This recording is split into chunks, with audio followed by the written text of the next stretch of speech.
Hello' সকলোকে স্বাগতম পংখীৰ আৰু এটা নতুন ব্লগলৈ ভি ফৰ ব্লগ আৰু আপোনালোকে মোক নকৰিব বি ফৰ ব্লগ। আজি আমাৰ ঘৰলৈ আমাৰ বৌৰ মা দেউতা আৰু ভণ্টি আহিছে, সেইকাৰণে আমি ভাবিছোঁ যে আমি সকলোৱে এপাক ওলাই যাওঁ।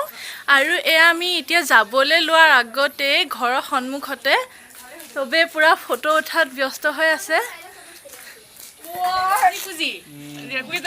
যোৱা আগতে পূৰা ফটো উঠাত ব্যস্ত চব।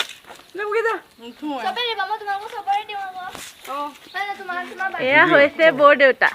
দেউতা এইটো ব্লগ বনাম, মুখখন দেখুৱাই দিয়ক। অঁ মাছ ময়ো নাই লোৱা, মাছ ল'ব লাগিছিল। দেউতা এয়া দেউতা, এয়া হৈছে মা, এয়া মা। হাই এটা দি দিয়ক, ভিডিঅ' হাই।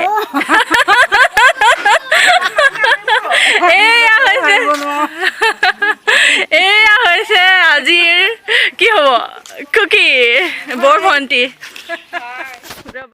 এয়া হৈছে কুকি, এই মা দিয়া। কুকি কিবা ক'বা? আজি মোৰ ব্লগ চাইছা আগতে? চাইছো, ভাল লাগে তোমাৰ ব্লগ চাই। আপোনালোকে সকলোৱে এবাৰ চেনেলটো লাইক কৰিব, শ্বেয়াৰ কৰিব আৰু ছাবস্ক্ৰাইব কৰি দিব। Thank U. কুকি অকণমান লাজ কৰিছে।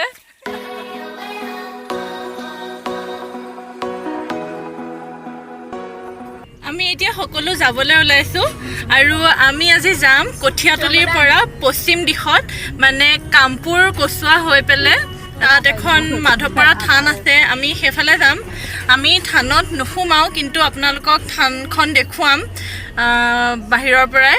আৰু ৰাস্তাটো খুবেই ধুনীয়া হয়, চাৰিওফালে আগত এবাৰ গৈছোঁ, বাগান আছে, ভাল লাগে। আপোনালোকক যিমান পাৰোঁ দেখুৱাবলৈ চেষ্টা কৰিম। এতিয়া আমি ইয়াতে আমাৰ কঠীয়াতলি চাৰিআলিতে ৰৈ আছোঁ। গাড়ীত চকাত নাইট্ৰজেন ভৰাই মানে মিলাই লয়, সেইকাৰণে আমি অলপ সময় ৰৈ আছোঁ।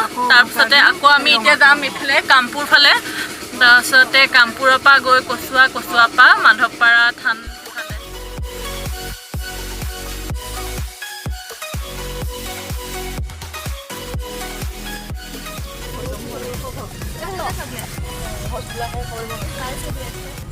আজি গাড়ী একদম পুৰা ফুল হৈ আছে। আমি সেইকাৰণে আমাৰ কুকি, মোৰ আৰু ডিম্পিৰ পাল পৰিছে আজি লাষ্টত বহাৰ। আমি বহিছোঁ, চকলেট খাইছোঁ। তাৰপাছতে এতিয়া আমি আকৌ যাবলৈ লৈছোঁ। এইখিনিতে কওঁ, আমি যিহেতু ফুৰিবৰ কাৰণেহে ওলাই আহিছোঁ। এতিয়া 3:30মান বাজিছে, আমি ভাত পানী খাই আহিছোঁ।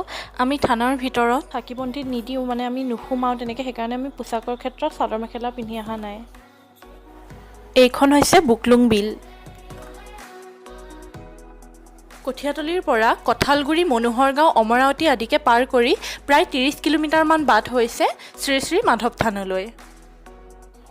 আমি এতিয়া থানৰ ওচৰ পাইছোঁহিয়ে। থানখনৰ এইখিনি গোটেই চাৰিওফালে পাহাৰে আৱৰি আছে। এতিয়া আমি মাধৱ থান পাই গ'লোহি। এইখন হৈছে শ্ৰী শ্ৰী মাধৱ থান।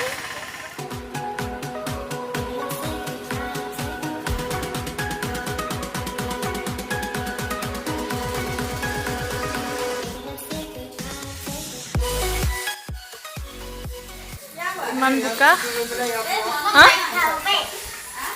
ওপৰলৈও এয়া মন্দিৰ আছে। এয়া হৈছে নামঘৰ।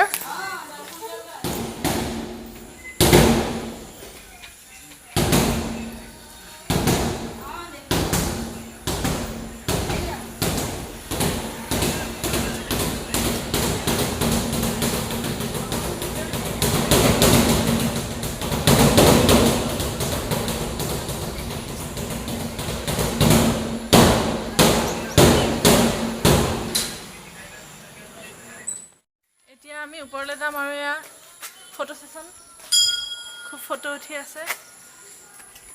এতিয়া আমি যাম ওপৰত।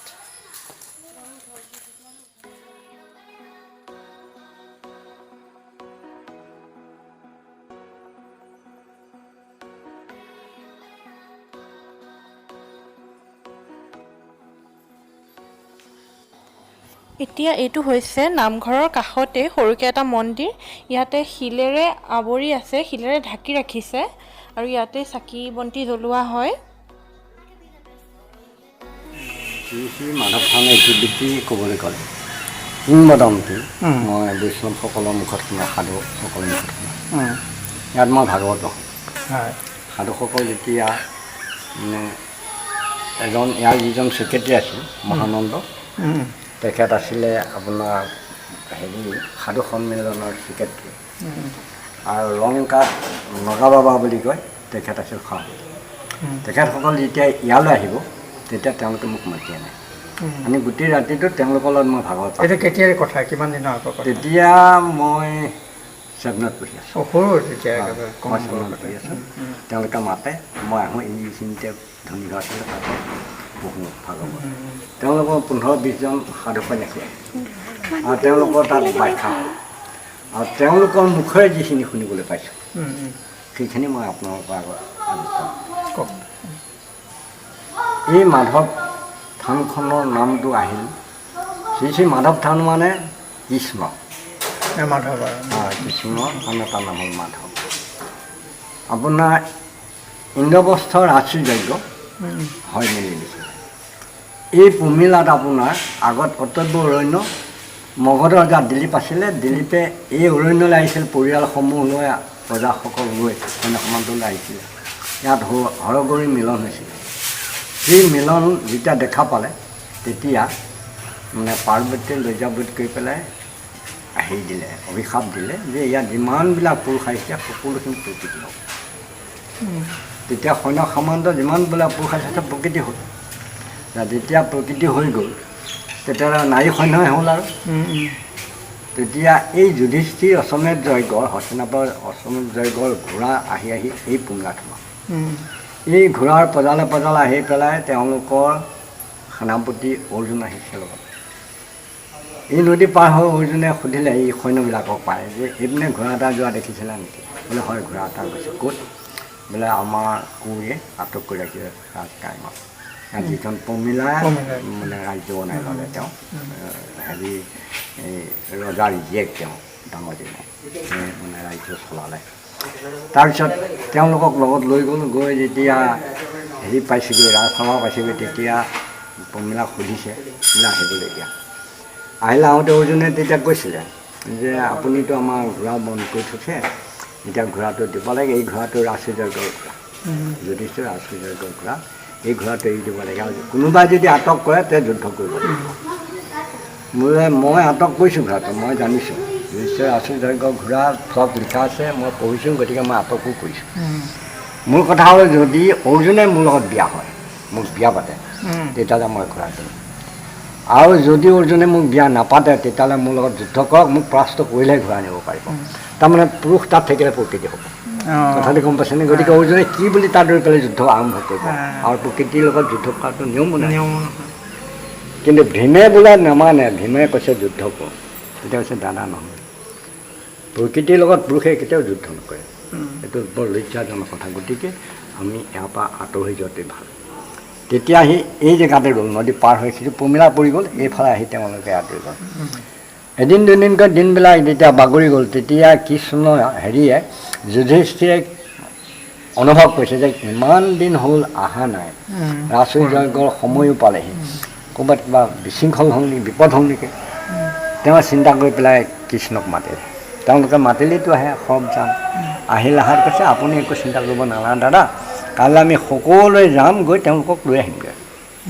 তেতিয়া পিছদিনা মানে সেই যদুবংশ প্ৰমুখ্যে ঋষি মুনি যিমান দেৱ দেৱতা আছিল সকলোখিনি লৈ গুচি আহিলে। আহি ইয়াতে ৰ'ল, জেগাই জেগাই ইয়াতে ৰৈ গ'ল। তেওঁ এই জেগাতেই শ্ৰীকৃষ্ণ ৰৈ তেওঁ পমিলালৈ দূত পঠালে। পমিলাক যেতিয়া গৈ পেলাই দূতে ক'লে কৃষ্ণ অহা কথা, বোলে ভাল কথা। সৈন্য সামন্তলৈ পমিলা আহিলে, আহি কৃষ্ণক ক'লে কথাখিনি, কিয়নো মোক আমন্ত্ৰণ কৰিলে, ভগৱান স্বয়ং ভগৱান অহাত আমি ভালেই পাইছোঁ, গতিকে আপোনাৰ পদসেৱা ল'বলৈ পাই বহুত ধন্যবাদ। গতিকে কিনো উদ্দেশ্য কওক। বোলে তুমিতো যুধিষ্ঠিৰ ৰাজসূৰ্যৰ ঘোঁৰা বন্দী কৰি ৰাখিছা, গতিকে এতিয়া ঘোঁৰাটো দিব লাগে। বোলে মইতো ঘোঁৰা তেতিয়াই দিম বুলি কৈছিলোঁ, যদি অৰ্জুনে মোক বিয়া পাতে তেতিয়া মই ঘূৰাই দিম, আৰু যদি অৰ্জুনে বিয়া নাপাতে তেতিয়াহ'লে যুদ্ধ কৰি মোক পৰাস্ত কৰি ঘূৰাই লৈ যাম, মোৰ আপত্তি নাই। তেতিয়া ক'লে যুদ্ধও কৰিব একো নকৰিব নালাগে, এতিয়া তোমাৰ গন্ধৰ্ব বিবাহ ইয়াতে হ'ব, এই জেগাতে। এই গন্ধৰ্ব বিবাহ হৈ পেলাই তেতিয়া তেওঁলোক সমস্তখিনি মানে পমিলাৰ সৈন্য সামন্ত সহকাৰে ইয়াৰ পৰা লৈ গৈছে ইন্দ্ৰপ্ৰস্থ। পদাৰ্পণ হৈছিলে। আৰু সেইটো কাৰণে এতিয়া কাৰোবাৰ যদি বিয়া হোৱা নাই ইয়াত বিয়া হয়, বিয়া হয় মানে ইয়াত তেওঁ ভগৱানৰ ওচৰত প্ৰতি প্ৰাৰ্থনা কৰি দিলে বিয়াখন হ'বই, ইয়াৰ প্ৰমাণ আছে।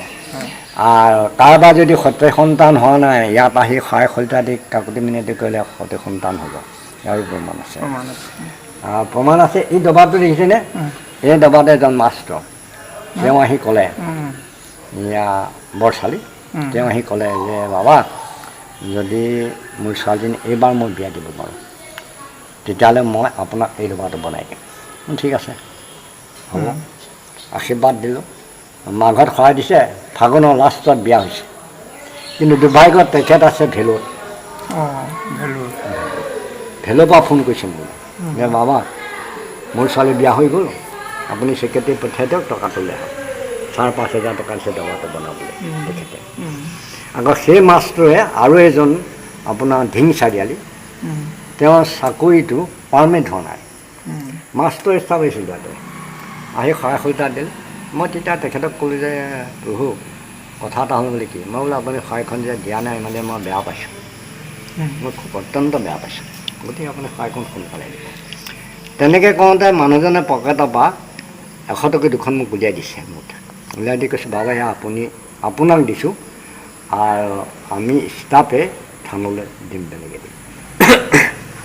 তাৰপিছত তেখেতে লগে লগে আৰু এটা কথা ক'লে, বাবা এই ল'ৰাজন বৰ দুখীয়া ল'ৰা, আমাৰ স্কুলতে অনাৰী খাতি আছে, তেওঁ চাকৰিটো পাৰ্মানেণ্ট হ'বলৈ আপুনি আশীৰ্বাদ হৈছে। তেওঁ তামোল চালি তামোল পাণ আগবঢ়াই দি টকাৰ কাৰণত আগবঢ়াই দি কৈছোঁ বাবা হেৰি নহয়, মোৰ চাকৰিটো হ'লে 20,000 টকা দিম। মোৰ ভাল কথা, মই পিছত ৰিচিপ্ট কাটি ল'লোঁ। তাৰপৰা তেওঁ চাকৰিটো এমাহৰ ভিতৰত তেওঁ চাকৰি পাৰ্মানেণ্ট পষ্ট হওঁতে টকা তেখেতে আহি প্ৰথম আহি পেলাই 10,000 দিছে, তাৰপিছত ভাগৱতত আহি পেলাই 10,000 আছে। মোক তাৰপৰা মাতি আনে, মই তাৰমানে মণিকোটত থাকোঁ প্ৰায়, তাৰপৰা মাতি আনি কমিটিৰ হাতত সেই 10,000 টকা দিছে, দেখুৱাই দিছে মোক মাতি আনি পেলাই, কাৰণ মইতো ৰিচিপ্ট কাটিছোঁ। গতিকে ইয়াত তেনেকুৱা ধৰণৰ বহুত প্ৰমাণ আছে, আৰু সেই প্ৰমাণৰ কাৰণে আপোনাৰ প্ৰত্যেক ৰুমতে দুখন দুখন ফেন, এতিয়া কিছুমান লগোৱা নাই, তাত আছে, যোনে প্ৰমাণ পাইছে দি আছে, টকা দিছে। তাৰমানে গন্ধৰ্ব বিবাহ হোৱাৰ কাৰণে ইয়াতে মানে এনেদৰে বাবাৰ পৰা থানখনৰ ইতিবৃত্তৰ বিষয়ে কিছু কথা আমি জানিলোঁ। তাৰ পাছতে আমাক বাবাই প্ৰসাদ দিলে, প্ৰসাদ আমি গ্ৰহণ কৰিলোঁ।